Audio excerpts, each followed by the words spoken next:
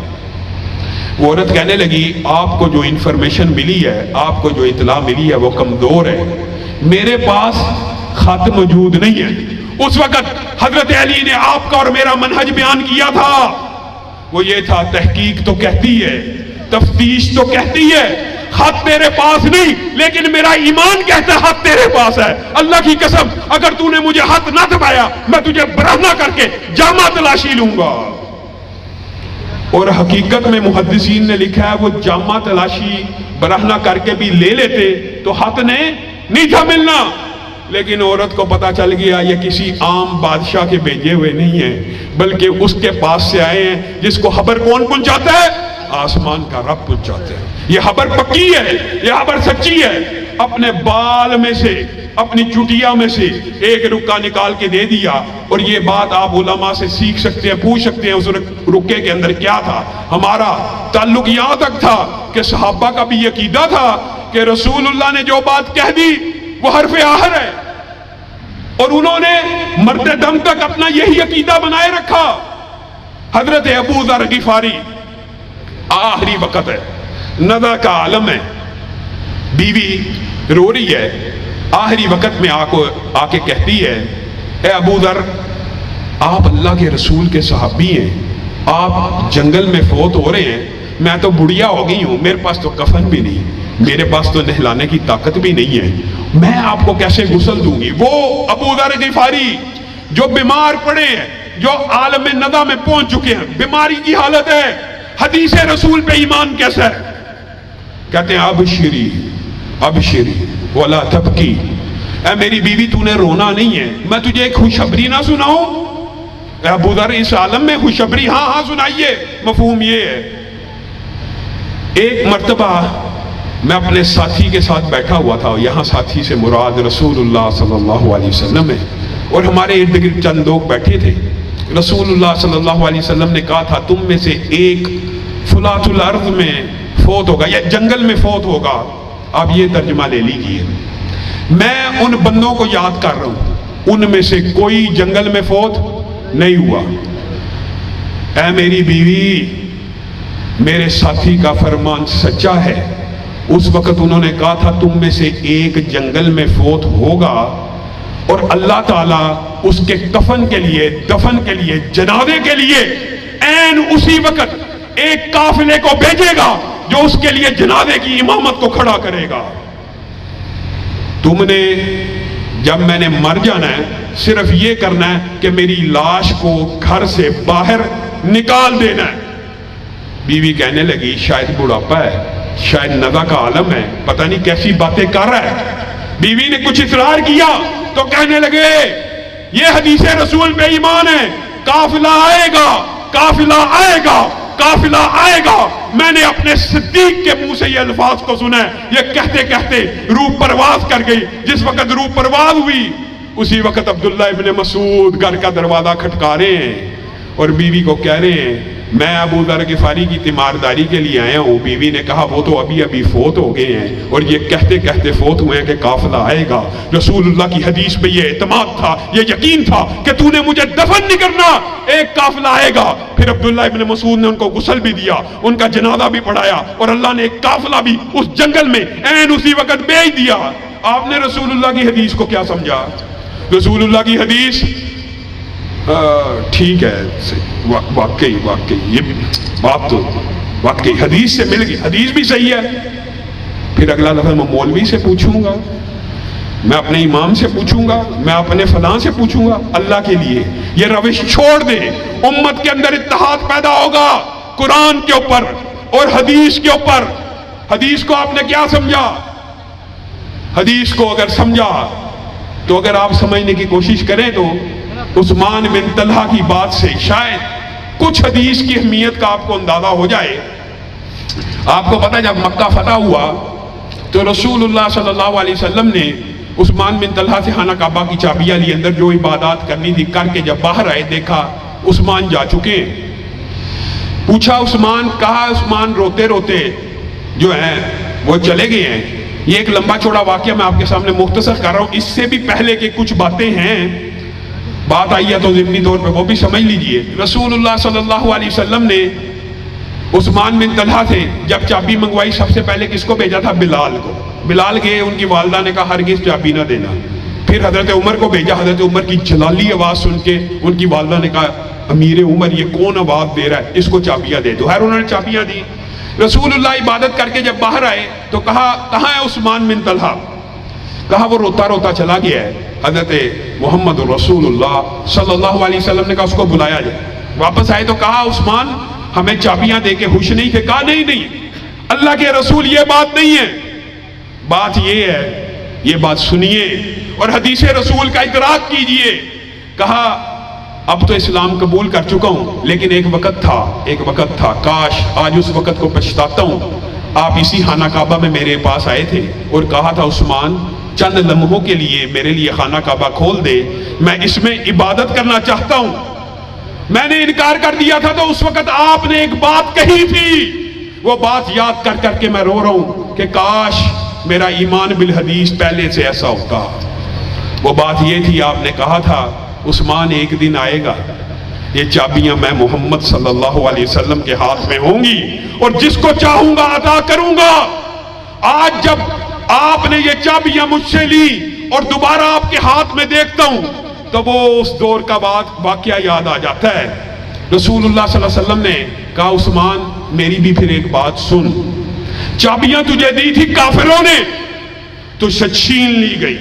میرے بھائیوں کہاں ٹامک ٹوئیاں مار رہے ہو، کہاں بھٹک رہے ہو؟ حجیت حدیث کس سے بڑی کیا دلیل ہو سکتی ہے؟ چابیاں دی تھی تجھے کافروں نے، تجھ سے لے لی گئی. آج دیتا ہوں میں محمد صلی اللہ علیہ وسلم، خذوہا خالدتن طالدتن لا ينزعها منک الا کافر. اے عثمان آج چابیاں میں دے رہا ہوں، یہ ہمیشہ ہمیشہ کے لیے تیرے پاس رہیں گی یہاں تک کہ ایک ظالم ایک فاسق آئے گا جو کافر ہوگا وہ تجھ سے چابیاں لے لے گا. آج 1400 برس بیت گئے، 1400 برس بیت گئے، بڑے بڑے برے حکمران بھی آئے لیکن رسول اللہ کی اس حدیث کو سنتے تو ڈر جاتے کہ رسول اللہ نے کہا عثمان بن طلحہ سے جو چابیاں لے گا وہ کون ہوگا؟ کافر ہوگا، ظالم ہوگا۔ بڑے بڑے ظالم آئے، 1400 برس بیت گئے، آج بھی خانہ کعبہ کی چابی اگر ہے تو عثمان بن طلحہ کے گھر میں موجود ہے۔ بتائیے آپ نے اور میں نے رسول اللہ کی بات کو، رسول اللہ کی حدیث کو کیا سمجھا؟ اور یہ بھی بات آئیے تو کہہ دیتا ہوں، ہماری نظر میں نیت نیک ہونی چاہیے، جو بھی نیک نیتی سے کام کر لو وہ ثواب کا ہی ہے، نیک نیتی سے جو کچھ مرضی کر لو وہ قبول ہے۔ میرے بھائی، رسول اللہ صلی اللہ علیہ وسلم حریص علیکم بالمؤمنین رؤوف رحیم، یہ کہاں سے عقیدہ آیا؟ رسول اللہ صلی اللہ علیہ وسلم حریص علیکم، وہ قیامت کے دن جو اکیلا ہر طرف نفس نفسی کے عالم میں امتی امتی کی صدا لگا رہا ہوگا، وہ حریص علیکم ہے، وہ چاہتا ہے میری پوری امت جنت چلی جائے۔ آج کا مولوی کہتا ہے نہیں، وہ ایک کام بتا کے نہیں گئے، وہ یہ چیز بتا۔ رسول اللہ سے زیادہ تم امت کا مخلص ہے؟ رسول اللہ صلی اللہ علیہ وسلم تو کہے الیوم اکملت لکم دینکم، اے تمہارا دین مکمل ہو گیا۔ میرے بھائیوں ایک بات یہ بھی میں کہنا چاہتا ہوں، شکوے کے طور پہ کہنا چاہتا ہوں، علماء سے بھی کہنا چاہتا ہوں، ہم نے یہ حدیث تو بڑی بیان کی کہ رسول اللہ صلی اللہ علیہ وسلم نے کہا تھا میں نے دین پورا پہنچا دیا، تو صحابہ نے کیا کہا تھا؟ ہاں پہنچا دیا، لیکن اگلا جملہ ہم نے نہیں بتایا۔ صحابہ نے بھی جواب میں ایک بات کہی تھی، اے اللہ کے رسول اگر آپ نے دین کامل مکمل پورا پہنچا دیا ہے، ہمیں گواہ بنا رہے ہیں، تو آپ بھی گواہ رہیے، جو دین آپ نے پہنچایا ہے ہم نے اس کے اوپر عمل کر کے دکھا دیا ہے۔ دین صرف اسی دور کے اعمال کا نام ہے، اسی دور کے باتوں کا نام ہے۔ یہ کہاں سے آ گیا کہ رسول اللہ صلی اللہ علیہ وسلم معاذ اللہ بتانا بھول گئے تھے؟ نیکی کا کوئی کام مولوی کو تو یاد آ گیا، مولوی کے اوپر تو الہام ہو گیا، رسول اللہ نے امت کو نہیں بتایا۔ جو رسول اللہ نے امت کو نہیں بتایا، اللہ کی قسم وہ کام نیکی کا نہیں ہو سکتا۔ رسول اللہ نیکی کا کوئی کام ایسا نہیں جو بتلائے بغیر دنیا سے ایک ایک نیکی ایک ایک جز بتا کے گئے۔ آپ اور میں عجیب ہے، نیت نیک ہو، نیت نیک کی بھی بات سن لیں۔ ابو بردہ کی بکری یاد کر لیں۔ ابو بردہ عید کے دن اٹھے صبح صبح اور انہوں نے دیکھا محلے میں بڑے غریب لوگ ہیں، محلے کے غریبوں کے پیٹ میں ابو بردہ کی قربانی کی بکری چلی جائے۔ نیت بات کیا نیک ہے؟ اس سے اچھی کوئی نیت ہو سکتی ہے؟ نیک نیتی سے کہہ رہے ہیں، اور بکری کی گردن کے اوپر چھری کو پھیر دیا اور لوگوں میں بانٹ دی۔ رسول اللہ کے پاس ہنسی خوشی آ گئی، اے اللہ کے رسول آج صبح بڑی اچھی ہوئی۔ کیا ہوا؟ میں نے صبح صبح قربانی کی بکری کی گردن میں چھری کو پھیرا، لوگوں میں گوشت کو بانٹ دیا۔ رسول اللہ کا چہرہ متغیر ہو گیا۔ نیک نیتی دلیل دین کے اندر دلیل نہیں ہے۔ رسول اللہ صلی اللہ علیہ وسلم کا ابو بردہ، وہ بکری صدقے کی تو ہو سکتی ہے، قربانی کی نہیں ہو سکتی۔ اگر قربانی کرنا چاہتا ہے تو عید کی نماز کے بعد دوبارہ ایک جانور خرید اور اس کے گلے کے اوپر چھری کو چلا۔ مجھے بتائیے عید کی نماز کتنے منٹ میں ہو جاتی ہے؟ 5 منٹ لگ جاتے ہوں گے، 7 منٹ لگا لیں، چلو ہم 10 منٹ میں پڑھ لیتے ہیں، ہمارے بھائی احناف 5 منٹ 4 منٹ میں پڑھ لیتے ہیں۔ اگر 4 منٹ پہلے بکری کے اوپر رسول اللہ کی عمل کی مہر نہ ہو، وہ بکری قربانی کی نہیں ہوتی، صدقے کی ہوتی ہے۔ تو آج آپ جو مرضی کرتے چلے جائیں، چلیسواں بھی کریں، چہلم بھی کریں، ختم بھی کریں، رسول اللہ کی مہر کی کوئی ضرورت نہیں کسی بھی عمل کے اوپر۔ اور میرے بھائیوں، خلاد بن رافع کی بات بھول گئے، یہ بات کر کے میں اپنی بات کو ختم کروں گا۔ ارجع فصلی فإنک لم تصلی، 3 مرتبہ کا بار بار نماز پڑھ کے آ رہے، نیت بات سے صرف سنت کے اندر سے ایک عمل کو چھوڑا، یعنی رسول اللہ کی طرح نماز نہیں پڑھی۔ خلاد بن رافع نے رسول اللہ بار بار بھیج رہے، نماز کو دوہرا، نماز کو دوہرا، نماز کو دوہرا۔ کیوں؟ کیونکہ اس کی نماز رسول اللہ کے مطابق نہیں ہے۔ رسول اللہ صلی اللہ علیہ وسلم نے بعد میں سمجھایا، خلاد جب رکوع کیا کر پورا اطمینان کیا کر، رکوع سے سر اٹھایا کر، اطمینان کیا کر، سجدے میں جایا کر، اطمینان کیا کر۔ گویا آپس کی بات ہے، ہم یہ بات جملہ کہتے ہیں یار قربانی جو ہے، قربانی اس کے اندر عیب نہ ہو، کان کٹا ہوا عیب ہے، سینگ ٹوٹا ہوا عیب ہے، عیب والی قربانی اللہ قبول، لیکن عیب والی نمازیں اللہ قبول کر لیتا ہے، عیب والے حج اللہ قبول کر لیتا ہے، عیب والے عمرے اللہ قبول کر لیتا ہے۔ میرے بھائیوں، یہ کسی مولوی کا فتویٰ نہیں ہے، حضرت حذیفہ کے سامنے اسی طرح ایک شخص نے نماز پڑھی تھی، اسی طرح ایک شخص نے نماز پڑھی تھی تو انہوں نے اس کو کہا تھا نماز دہرا، اسی طرح واقعہ ہوا اور پوچھا تو کتنے سال سے ایسی نماز پڑھا؟ کہنے لگا 40 سال سے۔ یہ کوئی مولوی کا فتویٰ نہیں ہے، یہ صحابی رسول کا فتویٰ ہے۔ حضرت حذیفہ نے کہا پھر میں یہ سمجھتا ہوں تو نے 40 سال میں ایک بھی نماز نہیں پڑھی۔ اور دوسری طرف حدیث آپ کے سامنے ہے، جو صرف 2 رکعت سنت کے مطابق رسول اللہ کی طرح نماز پڑھتا ہے، وہ ایسے ہو جاتا ہے جیسے آج ماں کے پیٹ سے پیدا ہوا۔ دین وہ ہے جس کے اوپر رسول اللہ صلی اللہ علیہ وسلم کی مہر موجود ہے۔ دین وہ ہے جو رسول اللہ صلی اللہ علیہ وسلم کی زبان مبارک سے ادا ہوا ہے۔ ایک آخری حدیث بیان کر کے میں اپنی بات کو ختم کروں گا کہ دین صرف وہ ہے جو رسول اللہ کی زبان سے ادا ہو، اس کے علاوہ کوئی دین نہیں ہے۔ اس کی سب سے بڑی دلیل حدیث جبریل ہے۔ جبریل، حدیث جبریل، آپ یہ حدیث یاد رکھیں، یہ عجابتوں کی، اور محدثین نے اس کے اوپر بڑا لمبا چوڑا کلام کیا۔ جو ہمارے موضوع سے متعلق ہے وہ یہ ہے، ایک شخص آیا رسول اللہ صلی اللہ علیہ وسلم کے پاس آ کے پوچھنے لگا اے اللہ کے رسول ما هو الاسلام ما هو الایمان ما هو الاحسان، ایمان کیا، اسلام کیا، احسان کیا؟ سوال تو وہ پوچھتا تھا اور رسول اللہ جواب دیتے تھے۔ جب رسول اللہ جواب دے دیتے تھے تو وہ آگے سے کہتا تھا صدقتا، آپ نے سچ کہا۔ حالانکہ سوال تو وہ کرتا جو لا علم ہو۔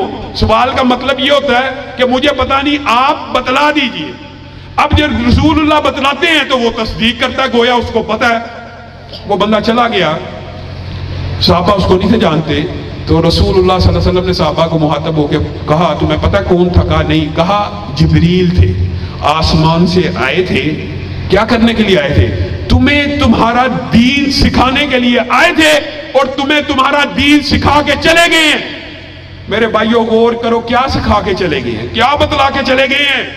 آسمان سے جبریل امین بھی نازل ہو، آسمان سے جبریل امین بھی نازل ہو، آپ کے سامنے گفتگو کرے، وہ بات اس وقت تک دین نہیں بن سکتی جب تک محمد رسول اللہ صلی اللہ علیہ وسلم کی زبان سے ادا نہ ہو جائے۔ یہ ہمارا عقیدہ ہے، یہ ہمارا منہج ہے، یہ ہمارا مشن ہے، یہ ہمارا منشور ہے کہ ہمیں ہر اختلاف کے اندر، جماعت کے اندر بھی سیدنا ابو سفیان کے بارے میں جو اختلاف ہے، ہماری یہ دعوت ہے کہ آئیے رسول اللہ صلی اللہ علیہ وسلم کی حدیث کو، قرآن پاک کو قول فیصل مان کر جو قرآن کہتا ہے، جو رسول اللہ کہتے ہیں، اس کے اوپر عمل کیا جائے۔ سبحان ربک رب العزت عما یصفون وسلام علی المرسلین والحمد للہ الحمد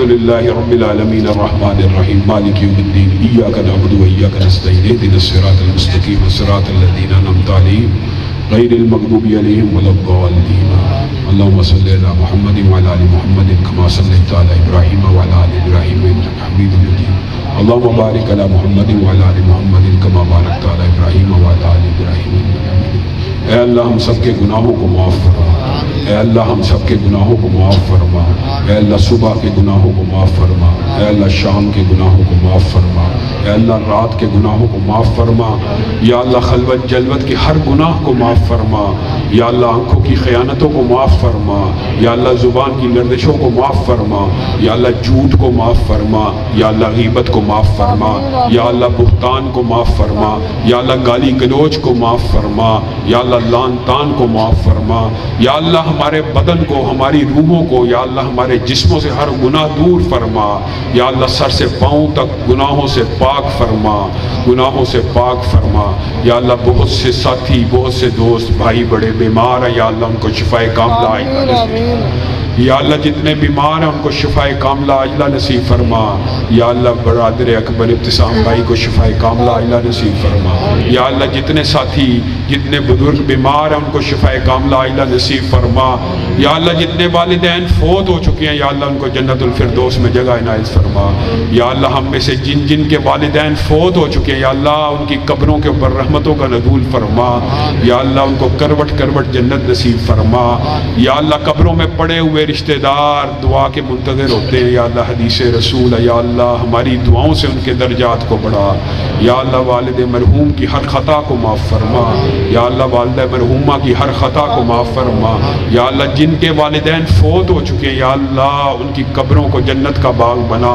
یا اللہ جتنے والدین زندہ ہیں یا اللہ ان کا سایہ تادیر ہمارے سروں پہ قائم فرما، یا اللہ جتنے والدین زندہ ہیں ان کا سایہ تادیر ہمارے سروں پہ قائم فرما، یا اللہ ہمارے یہ جو شیوخ حدیث اور بزرگ ہیں یا اللہ ان کا سایہ تادیر ہمارے سروں پہ قائم فرما، یا اللہ مولانا یوسف انور کی ہر بیماری کو دور فرما، یا اللہ ان کا سایہ تادیر جماعت کے سر کے اوپر قائم فرما، یا اللہ ہم سب کو رزق حلال فراخ نصیب فرما، یا اللہ جن ساتھیوں نے تیرے دین کی خاطر جد و جہد کی ہے یا اللہ تو ان کے گھروں کو آباد فرما، یا اللہ تو ان کے اوپر رحمتوں کا نزول فرما، یا اللہ اس مجلس کے اوپر رحمتوں کا نزول فرما، یا اللہ اس مجلس کے ہر شخص کو یا اللہ اس مجلس کو جنت الفردوس میں وفا فرما، یا اللہ اگر اس مجلس میں کہنے والا یا سننے والوں میں سے کوئی ایک بھی یوم کتابت تقدیر میں جہنمی لکھا یا اللہ آزاد فرما، یا اللہ اتنے ہاتھ تیری بارگاہ میں پھیلے ہوئے یا اللہ آزاد فرما، یا اللہ اتنے سفارشی تیرے سامنے ہاتھوں کو پھیلائے ہوئے یا اللہ آزاد فرما،